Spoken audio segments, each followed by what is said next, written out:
Jana Wakristo wamesherehekea sikukuu ya Pasaka, na katika siku hii ya Pasaka viongozi mbalimbali wa dini wametoa wito wa kudumisha amani, hasa wakati huu taifa likiwa linajiandaa kwa ajili ya uchaguzi mkuu utakaofanyika Oktoba mwaka huu.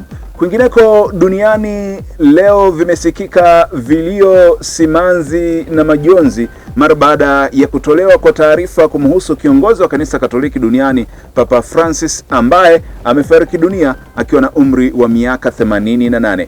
Nini hasa kimetokea? Wiki kadhaa zilizopita, Papa Francis ambaye jina lake halisi ni Jorge Mario kutoka Argentina alilazwa kwa zaidi ya mwezi mmoja katika hospitali ya Gemelli mjini Roma alipokuwa akisumbuliwa na matatizo ya kupumua.